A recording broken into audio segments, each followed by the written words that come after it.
We don't need you to tell us exactly what you want us to feel. Stop projecting on me. Stop telling me what I need to feel. Just please. Brandon Sanderson at it again with another secret project out. Secret project number 3, Yumi and the Nightmare Painter, a Cosmere novel. This book was interesting. This one is significantly different than a lot of the books that I've read from him, and it felt like he was focusing heavily on one writing style and one goal for this book. To me, this book felt like it was just Brandon Sanderson practicing his relationship development for characters. I had a tough time with this book, especially in the beginning. This started off so dang slow. The first, no exaggeration, 20 chapters, I struggled to get through. I would listen 1 chapter at a time, 2 chapters at a time, and then I'd have to just pause it and take a step back because I was so bored. It's really unfortunate because, as I said, this book has fantastic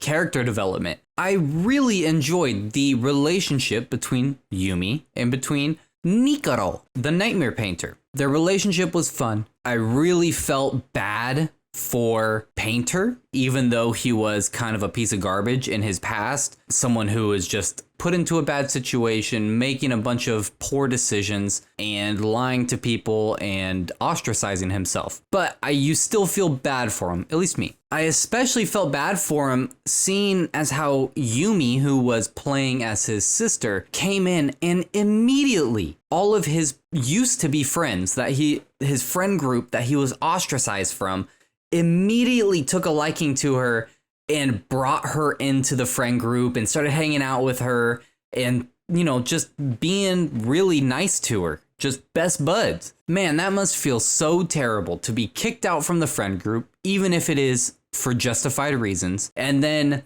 that friend group sees that your sister, right? We know it wasn't his sister, but that friend group sees this person who is supposed to be your sister come to town and they're like, hey, come hang out with us. We like you. You can come hang out with us. We hate your brother because he's a real piece of garbage, but come on over and hang out with us.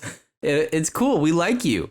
And we'll just make him pay for everything that we want you to do. It's pretty messed up. Not gonna lie. But even though Brandon Sanderson did have some really good character development in this one, and he did create a very cool world, I had a few really big issues with this book. First and foremost is my boredom of this book. It took forever for anything interesting to get going. Up until Yumi and Painter actually become bonded and they start living each other's lives and doing all this stuff together, and you actually start to feel a connection between the two.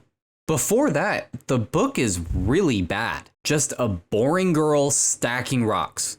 Just a boring guy painting bamboo. And there's 20 chapters of this. I understand that it's setting up this world and these people's career and how weird that it is and how weird Yumi's world is and how bad her situation seems.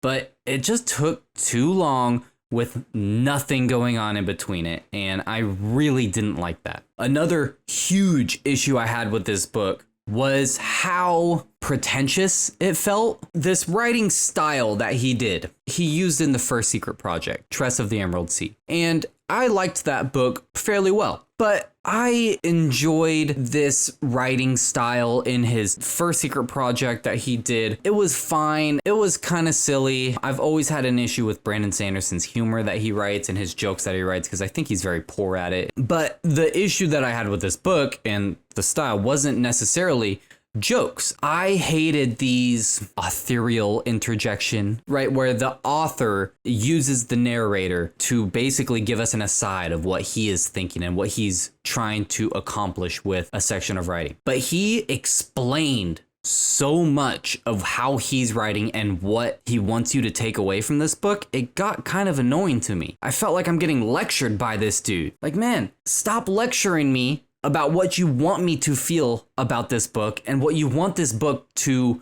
show me and to come across as, and just let me make up my mind about what it's about. If you want me to realize that this is a book about the dangers of AI and programming a fairly sentient machine to do something terrible, don't tell me, show me. You know, I think by the end it was a fairly obvious thing that was happening, but I don't really need you to explain it to me. And this happens multiple times. And then along those same lines, chapter 39, nearly at the end, right? This is like a 42 chapter book, I guess, with 2 epilogues, 40A, 40B, 41A, 41B. So maybe a little more than the 43 that it's showing. But in chapter 39, Brandon Sanderson, with Hoyt as the narrator, explains the entire story to us. Like, if you have to give a recap of the story and what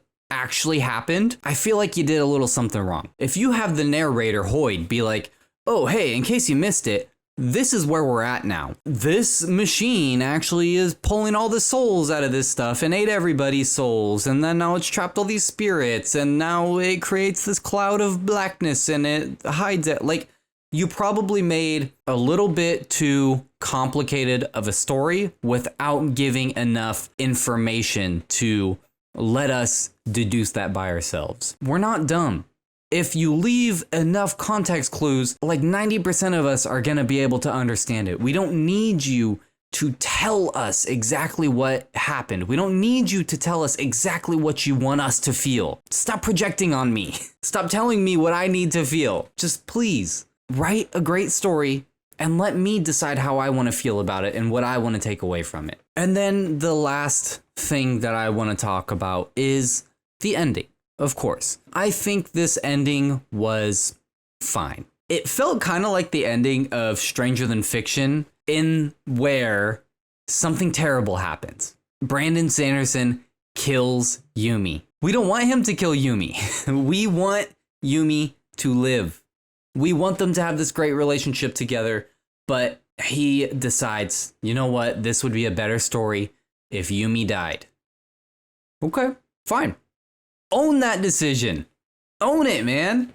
No, instead, Yumi did die, but then in a burst of pure emotion, Painter paints. And then he paints Yumi and pulls her out from the dead. It's fine. We probably all wanted Yumi to live. I know I did. I wanted her to live, and I wanted her and Nikuro to have a great life together and live happily ever after, like he explained in the epilogues. But it felt kind of like Stranger Than Fiction, where, you know, at the end, she gives the book to the other guy, and he's like, it's fine. It's not great. The other way that you wrote it was great. This is just fine.